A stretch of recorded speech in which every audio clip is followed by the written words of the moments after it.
kawan K3, perkenalkan saya Safira sebagai jabatan fungsional pembimbing kesehatan kerja.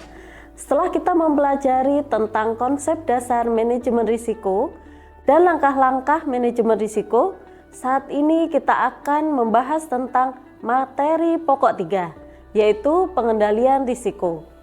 Setelah mengikuti materi pokok ini, kawan K3 mampu melakukan pengendalian risiko yang ada di tempat kerja. Materi pokok 3 ini terdiri dari 2 submateri, yaitu hierarki pengendalian risiko dan teknik penyusunan rekomendasi penilaian risiko. Setelah kita selesai mengidentifikasi dan menilai risiko, langkah berikutnya adalah memperhatikan hasil penilaian tersebut dengan seksama. Apabila hasil penilaian menunjukkan bahwa tingkat risiko masih berada pada level yang tidak dapat diterima, maka perlu segera mengambil tindakan untuk mengendalikan risiko tersebut. Tindakan ini bertujuan untuk menurunkan tingkat risiko hingga mencapai level yang dapat diterima atau acceptable. Metode pengendalian risiko dapat dilakukan berdasarkan hierarki pengendalian maupun berdasarkan lokasi pengendaliannya. Salah satu cara untuk mengendalikan risiko adalah dengan memfokuskan upaya pada sumber bahaya. Langkah-langkah yang bisa diambil meliputi eliminasi, substitusi, dan modifikasi yang mencakup perubahan pada sumber atau proses untuk mengurangi risiko.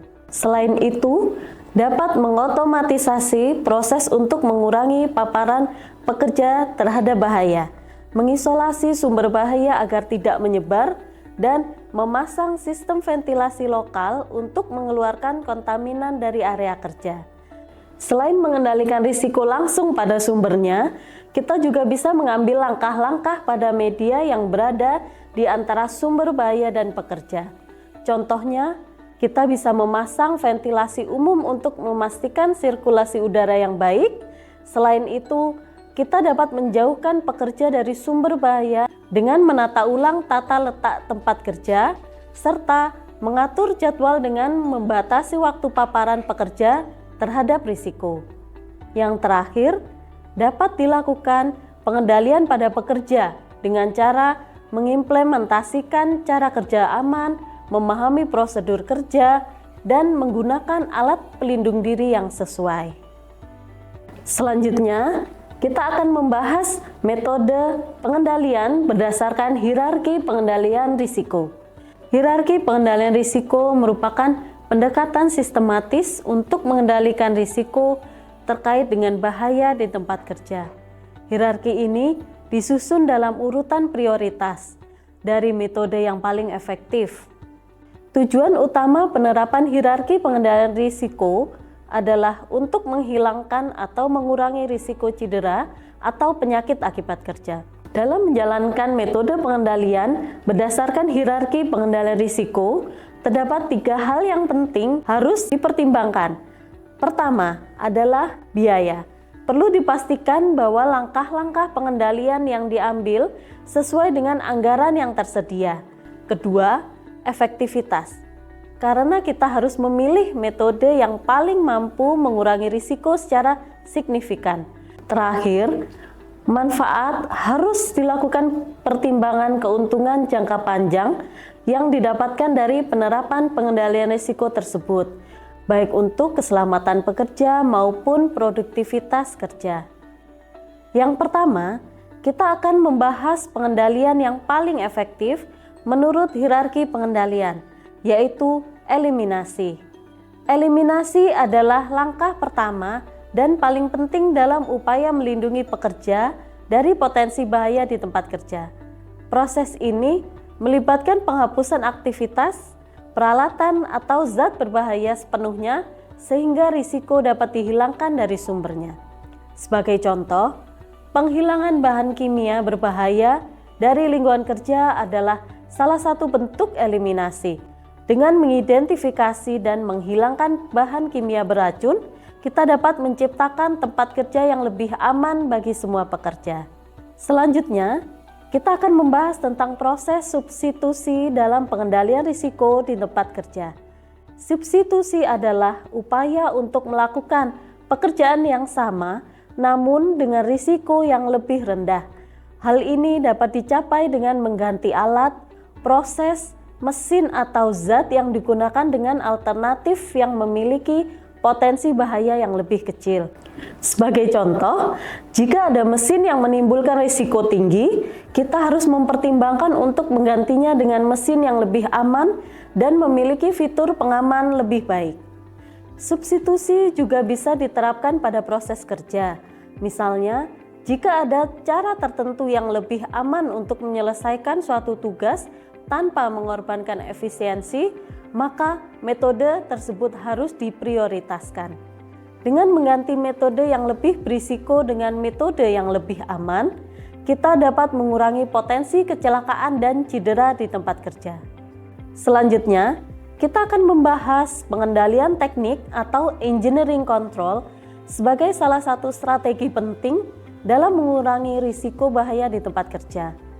Pengendalian teknik melibatkan modifikasi pada peralatan kerja, mesin atau lingkungan kerja yang menimbulkan potensi bahaya sehingga risiko kecelakaan dapat diminimalkan. Sebagai contoh, melakukan modifikasi pada alat atau mesin yang digunakan dengan cara menambah pelindung atau pengaman. Selain itu, mengganti desain ruang atau tata letak alat kerja agar lebih ergonomis juga merupakan bagian dari pengendalian teknik. Pengendalian selanjutnya yang akan kita bahas adalah pengendalian administratif. Pengendalian ini bertujuan untuk meningkatkan kesadaran akan adanya bahaya di area tempat kerja melalui cara meliputi instruksi, tanda, prosedur, aturan, serta label yang dirancang khusus untuk memberi informasi dan mengingatkan pekerja tentang potensi bahaya. Sebagai contoh, implementasi kebijakan, SOP, dan regulasi yang jelas dan rinci. Melalui kebijakan ini, semua pekerja dapat mengetahui dan memahami prosedur yang harus diikuti untuk menjaga keselamatan. Pelatihan karyawan juga penting untuk memastikan bahwa setiap pekerja memiliki pengetahuan dan keterampilan yang diperlukan untuk bekerja dengan aman. Pelatihan ini mencakup penanganan alat, bahan, serta situasi darurat yang mungkin terjadi. Selain itu, supervisi, inspeksi, dan observasi rutin juga harus dilakukan untuk memastikan bahwa semua prosedur keselamatan dijalankan dengan sesuai.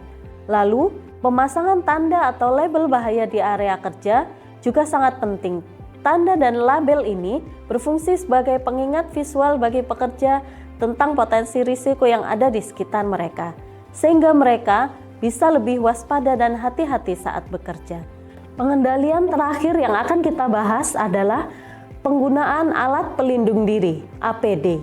APD berfungsi untuk melindungi pekerja dari cedera atau paparan bahaya yang mungkin tidak dapat sepenuhnya dihilangkan melalui metode pengendalian lainnya. Contohnya adalah penggunaan APD yang sesuai dengan standar keamanan dan keselamatan untuk melindungi pekerja dari bahaya yang ada di lingkungan kerja. Sangat penting untuk menyediakan APD yang tepat dan sesuai dengan jenis pekerjaan serta potensi bahaya yang dihadapi. Hal ini mencakup helm, kacamata pelindung, sarung tangan, pelindung pendengaran, sepatu keselamatan, dan lain-lain. APD harus dipilih berdasarkan risiko spesifik di tempat kerja dan harus memenuhi standar keselamatan yang ditetapkan. Lalu, penggunaan APD secara baik dan benar sangatlah krusial. Pekerja harus dilatih untuk menggunakan APD dengan benar. APD yang digunakan secara tidak tepat tidak akan memberikan perlindungan maksimal dan dapat meningkatkan risiko cedera. Namun, perlu diingat bahwa pengendalian ini memiliki tingkat efektivitas yang paling rendah dalam hierarki pengendalian. Hal ini karena APD hanya melindungi individu yang tidak mengurangi atau menghilangkan bahaya itu sendiri. Oleh karena itu, APD harus selalu digunakan sebagai langkah terakhir setelah semua metode pengendalian lain telah diterapkan. Sekian pemaparan materi saya. Salam sehat.